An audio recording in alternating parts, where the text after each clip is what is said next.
Hi everyone and welcome back. My name's Alison, the online piano and the online violin tutor. Today I'm going to do... Hi everyone and welcome back. My name's Alison, the online piano and the online violin tutor. Today I'm going to do the... Today I'm going to do Xion from Kingdom Hearts for easy violin. If you want to know where to get the sheet music for this, I'll have it linked directly underneath this video. Hopefully there'll be a performance of this which will be linked up here, and the piano tutorial that I've done of Xion as well will also be linked probably up somewhere up here. If you're on a mobile device and you can't get annotations, then just click in the description bar underneath this video, and yeah, the violin performance video will be linked there as well and underneath. Gosh, it seems it's been quite a few weeks actually since I've filmed a video. I tend to kind of bulk film them, so I'm not filming all day every day and whatnot, so I don't really have time to do that. And actually I don't think I've been in front of a camera for about the last maybe 8 or so weeks. Plus I've got a completely new setup as well. I've got a big monitor up here, so it just looks really weird seeing everything completely different. So anyway, I'm going to stop jibber jabbering and let's get on with the tutorial. Okay, so the first thing I'm going to do is just take you through what I've done with the music, and as you can see, you've got that's the introduction. Sorry, I'm just looking at a bigger monitor up there and everything's kind of a bit confusing. So as you can see, this is the piano intro that you've got here, and then you're starting off with finger 1 on the E string, finger 2 on the A string, finger 3 still on the A, finger 3 on the D, open A, so on and so on. So all the notes have the finger numbers above them. Sorry, all the notes have the finger numbers above them, and they all have the string letter above them as well, so you know exactly where you're going to put your fingers.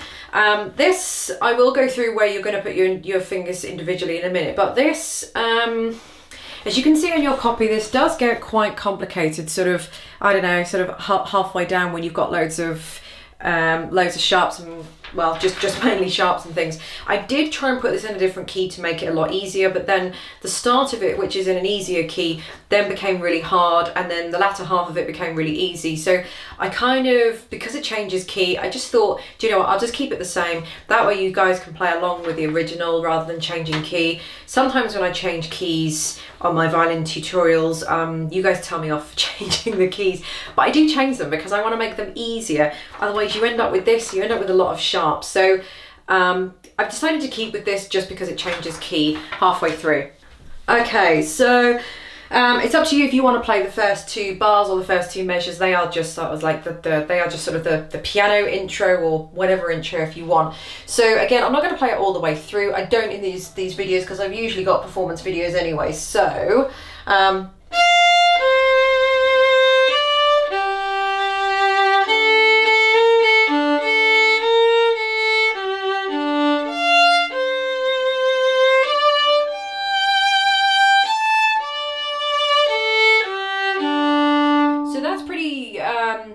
pretty more or less straightforward. You've got to remember your first fingers are going to be back for the F on the E string. Your second fingers, so the first fingers are going to be back. So if I'm looking up here, I'm looking at my monitor, and your second fingers are going to be just behind the yellow dot or the first finger dot there, if you've got one.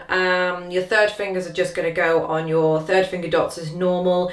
In the bar 4, measure 4, you've got the second note is a B flat, so that's going to be a back 1 that you've got there. So I mean that's pretty self-explanatory. It probably starts getting exciting when you get to bar or measure 15. So 1, 2, 3 on the 4th line down. So you've just done.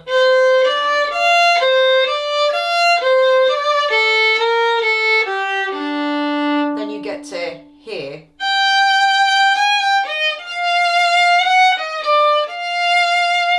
So again, if it were me playing, I would probably do some different fingering. I might even put it into a different position, but then that's where it gets really complicated, and that completely defeats the object of making this an easy tutorial. So I also just want to point out as well, if I've got some open strings there, it's up to you if you want to do open strings or 4th fingers. I've put in the 4th fingers where you have to do them. For example, if you've got an E flat or you've got a B flat or something like that. So I've put them in where you've got them, but generally I put open strings just because they are a lot easier to do. If you want to change those opens to 4s or put anything in any other position, then, you know, absolutely go ahead and do that. So for this one at 15, second finger is going to be back next to the next to where the first finger would be.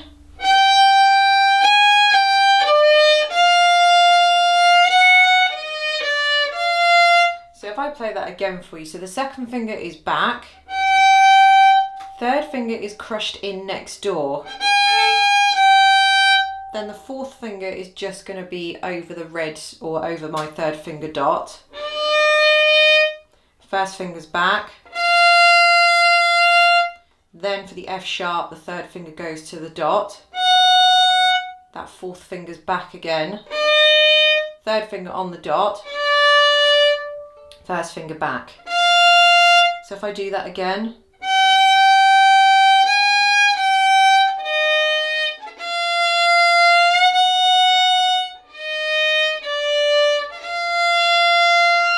So it is a little bit of fiddling there, but you know, there's no other kind of easier way of doing that. But it's, even if I did it in that position,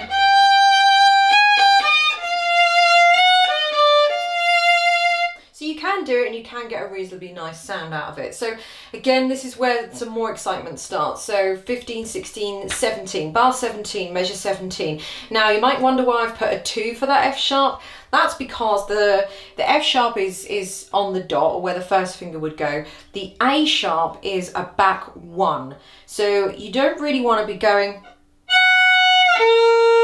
because that's not really good to do. So what you could do is put your second finger on the dot for the F sharp, and then you just sort of cram your first finger behind, you see? So actually you're just going to be looking like that. Again, I'm just looking up for my monitor that's up there. So first finger would normally be there, but you can't do the first finger there and then there. It's just going to be too much of a mess. So put your second finger down.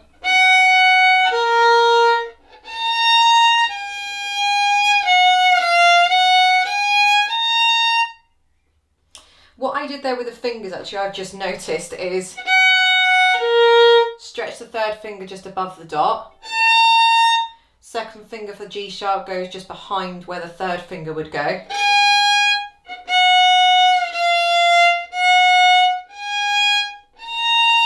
So that's what I did. So for the 15, 16, 17, so bar 18, your second finger is going to be next to the third, next to where the third finger would go, or just behind it. Your first finger is going to go on the dot. Then your first finger for F natural is back. Then you could slide your first finger forward again, play the G with the second finger and play the third finger for the A sharp. It's completely up to you. Or you could do second finger for G, just about here, sorry.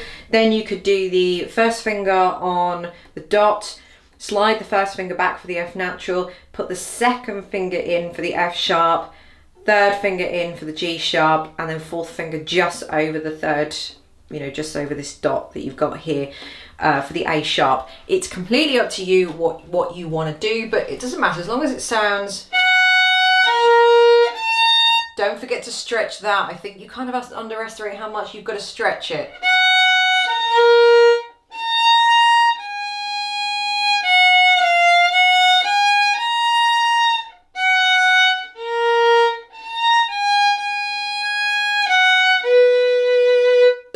When you get to the F natural, you want to bring that second finger back there.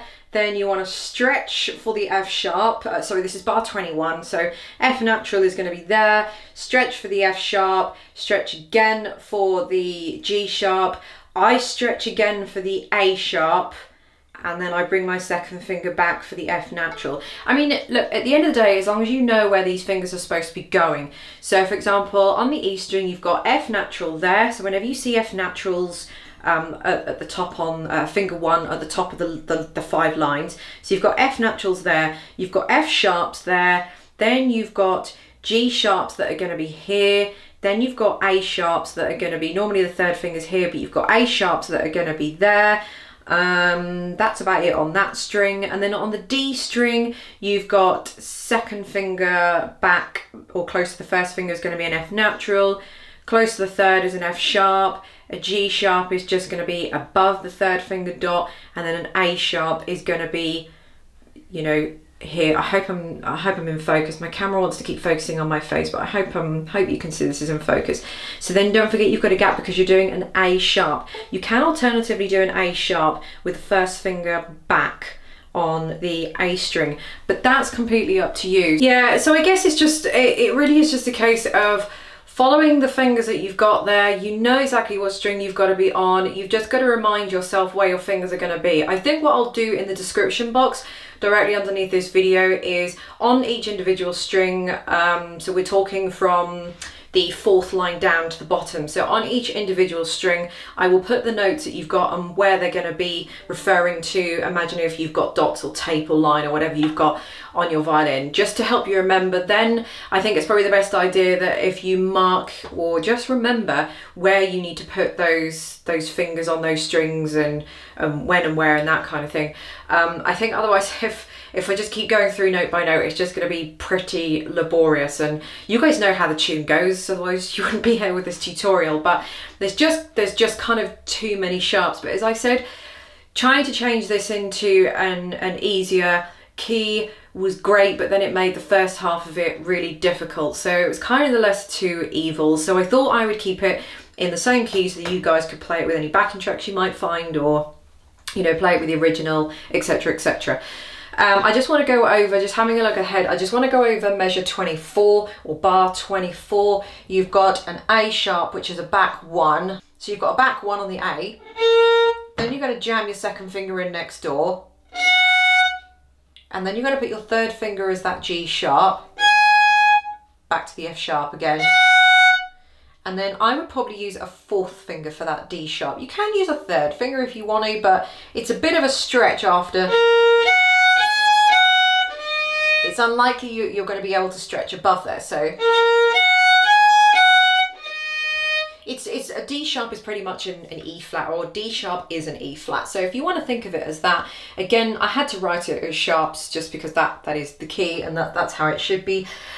Some of you might be wondering why I didn't actually put this into a key signature. I could have done that, but I just think I think if I'd have done that, that may have made things even more complicated, because then a lot of you are not going to be used to reading so many sharps or remembering so many sharps. So a lot of you would play the A's as open A's, you'd play the D's as open D's, you'd forget all that. When you've got key signatures, then there's a lot of remembering to do. So if you guys are beginners, which obviously you are because you wouldn't be watching this tutorial, then I think that was just going to make it more complicated. So again, this is just kind of one of those tutorials. So I'm going to end it there. I hope it's been helpful. You've got the sheet music anyway. It fits with the backing track that I've got, which will be linked directly underneath this video as well. So I hope you enjoyed the video. Thumbs up, subscribe if you haven't already, and I'll see you in the next one. Bye.